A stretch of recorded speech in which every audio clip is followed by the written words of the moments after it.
तो भगवान नरसिंह के स्थान पे सबको प्रणाम।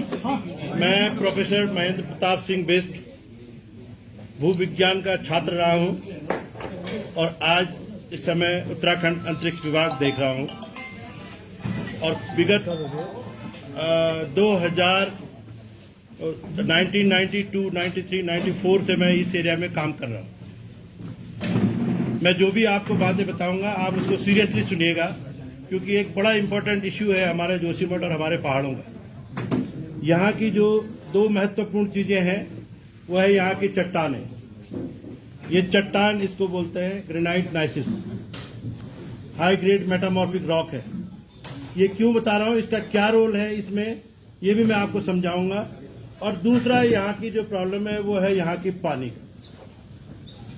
जो यहाँ से पानी निकल रहा है मैं वो सैंपल लेके आया हूँ और कुछ भ्रांतियां इसमें पैदा हुई हैं, वो भ्रांतियां मैं दूर करने की आपके सामने कोशिश करूंगा। सर्वप्रथम इसके बारे में बताता हूं। ये रॉक, ये ग्रेनाइट रॉक, ये नाइसिस रॉक, इसमें जो डार्क कलर होता है ये माइका होता है और व्हाइट कलर होता है इसमें सिलिका होता है। ये माइका जो है आराम से वेदर्ड होके धीरे धीरे करके चूर्ण बन जाता है इसमें। और यहाँ की जो चट्टानें हेलंग से ऊपर, ठीक है, और आपका आगे तक चल जाओ मलारी तक, ये सारी चट्टानें लगभग इसी तरह की मिलती है। एक महत्वपूर्ण बात यह है कि यहाँ का जो क्लाइमेट है, तापमान में डे नाइट परिवर्तन, ये बहुत महत्वपूर्ण इश्यू है।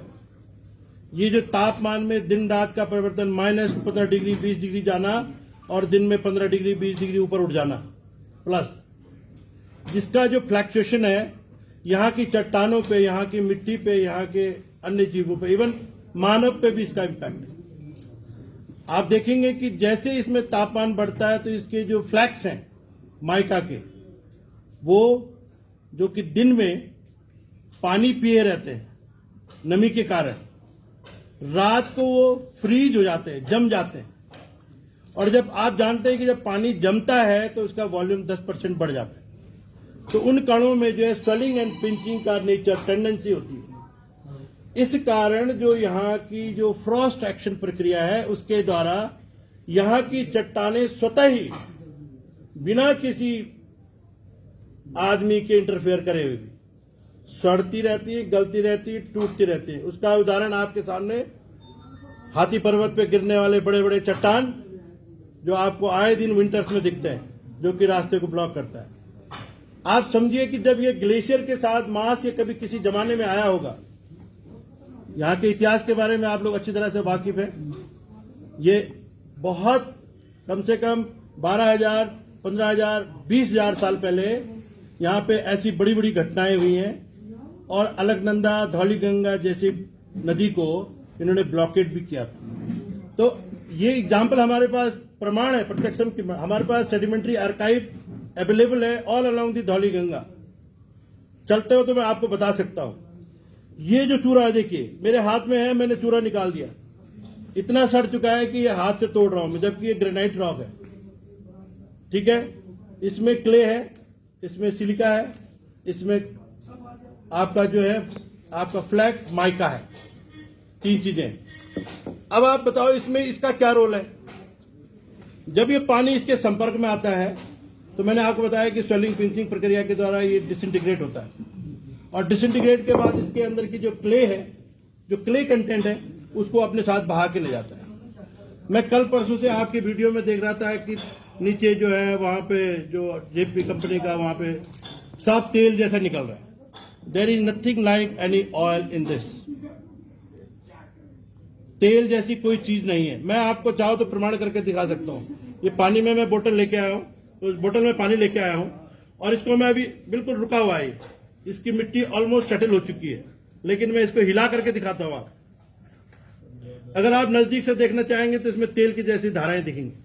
That is called turbulency of the sediment. इसमें जो फाइन ग्रेन सेडिमेंट्स हैं उनके अंदर जो टर्बुलेंसी आती है तो उसकी वजह से वो बारीक बारीक लहरें जैसी दिखाई दे रही। अभी मैं हाथ में भी दिखा सकता हूं आपको डेमोस्ट्रेट करके। वो ऐसा लगता है कि तेल जैसा दिख रहा है, लेकिन 5 मिनट 2 मिनट अगर आप उसको सेटल करेंगे तो तो सारा सेडिमेंट नीचे बैठ जाएगा, पानी अपनी जगह साफ हो जाएगा।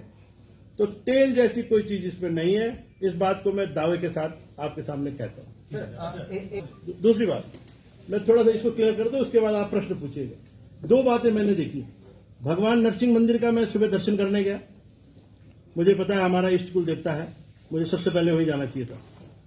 जो बात हो रही कि साहब उसका प्लेटफॉर्म में क्रैक डेवलप हो रहा है, मैं उनके टॉयलेट से लेके, उनके बाथरूम से लेके, उनके बाहर के नलों को भी देख लिया, और उन नलों को जब मैंने अंदर पुजारी जी को लेके गया, सती जी को, मैंने कहा सती जी ये नल जो है लगातार खुला है, पानी लगातार बह रहा है। अब आप बताओ, आपके घर के अंदर अगर पानी लगातार कच्चे जमीन में बह रहा होगा तो क्या होगा? आपके मकान की फाउंडेशन सेटल डाउन हो। तो पहली जरूरत है कि प्लेटफॉर्म के इर्द गिर्द जितने भी पानी की स्रोत हैं या नाले हैं, उनकी जो नालियां भी हैं, जो प्लेटफॉर्म में नालियां बनी है, वो भी टूट चुकी है। किसी ने केयर नहीं किया उसका, कोई नहीं देखता उसको। उसमें जो है अंदर से वो पानी प्लेटफॉर्म के नीचे गुजर रहा है। तो उसमें ईस्ट वेस्ट ट्रेंड जो है क्रैक डेवलप हुआ across the platform, east west trend मैं अभी रिकॉर्ड करके लाया हूं। और एक बात और, उसके नीचे जो प्लेटफॉर्म जहां पे बनाया है, जब बनाया होगा तो उन्होंने वृक्ष नहीं काटे, जो वहां पेड़ थे जड़ वाले, और आज वो पेड़ जो है बाहर अंकुरित हो चुके हैं। उसका भी मैं एग्जाम्पल आपके सामने, क्योंकि रूट का एक नेचर होता है, जब तक उसको पूरा अपरूट न कर दिया जाए, नीचे से मॉइस्चर लेगा और ग्रो करना शुरू करेगा। अगर आपने पेड़ काटा भी है तो प्लेटफॉर्म के बाहर जो है वो पेड़ आ गया, वो अंकुरित हो गया, तो क्या हो रहा है, नीचे पेड़ अपनी जड़ फैला रहा है, जड़ फैला रहा है तो प्लेटफॉर्म को भी स्टेबल कर रहा है। 2 बात, तो ये 2-3 चीजें हैं। ये घटना जो उसकी है नरसिंह मंदिर की, और ये घटना जो आपका मैंने लोगों ने कहा कि पानी आ रहा है, ये है, इसको मैं आपके सामने क्लियर कर दूं। का रोल कैसे इसमें फिक्स कर सकता हूं? मैं तो जो बात कह रहा हूं प्रत्यक्षम किम प्रमाणम, कोई पानी डाल रहा है, किसी के बाथरूम का आ रहा है, मुझे नहीं मालूम, because I have not served it. ये काम हाइड्रोलॉजी वालों का काम है, सब सरफेस।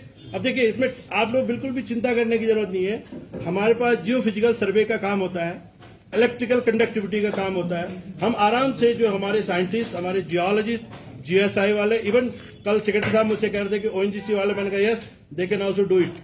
वो जो है इलेक्ट्रिकल कंडक्टिविटी सर्वे करेंगे, आपका पता चल जाएगा कि पानी का कहां कहां किस किस तरह से मूवमेंट है। और दशा तो है, लेकिन इससे दशा है मैं नहीं मानता हूं। वो ये लखनऊ में भी इस एरिया में काम कर चुका हूं। जब जो है शेलंग के नीचे टनल में टीपीएम मशीन फंसी थी 1.5 किलोमीटर पे, तो मैं देहरादून से आया था, यूनिवर्सिटी से आया था। मुझे स्पेशली रिक्वेस्ट किया कि सर आप क्योंकि उस क्षेत्र में काम कर रहे हैं तो थोड़ा सा बताइए यहाँ के बारे में।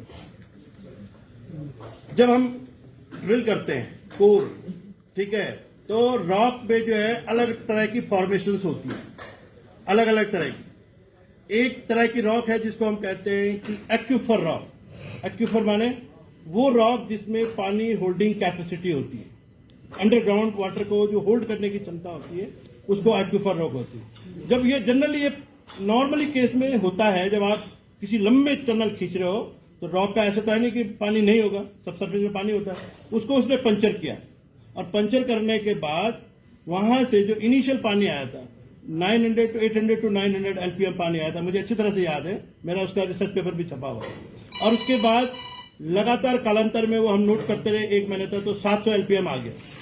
आज जब मैं कल फिर दोबारा, मैं जब भी यहाँ आता हूँ, मैं हर साल आता हूँ, उनियाल जी को पता है, भगवान बद्रीनाथ के दरबार में, और हर बार मैं उसकी फोटोग्राफ लेता हूँ, रिकॉर्डिंग करता हूँ। वो पानी कम नहीं हुआ, कंटिन्यू, हाँ क्लीन हो गया।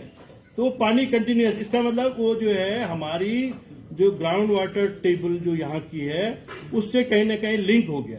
वो सील होगा उस दिन जब हमारी टनल के अंदर पूरी केसिंग हो जाएगी, प्रॉपर सील हो जाएगा। उसका सील करने का भी तरीका होता है, वो अंदर जो है अपना जो हाइड्रोस्टैटिक प्रेशर है फिर वो मेंटेन करेगा और धरती को हमें सिंचित करता रहेगा। ये पानी डेफिनेटली जो हमारा ग्राउंड वाटर है, ये कहीं ना कहीं कंटिन्यूअसली ये ग्राउंड वाटर को टच कर रहा है, तभी ये रेगुलरिटी बनी हुई है। अभी देखना पड़ेगा, 1 महीने तक मॉनिटरिंग करनी पड़ेगी कि ये रेगुलरिटी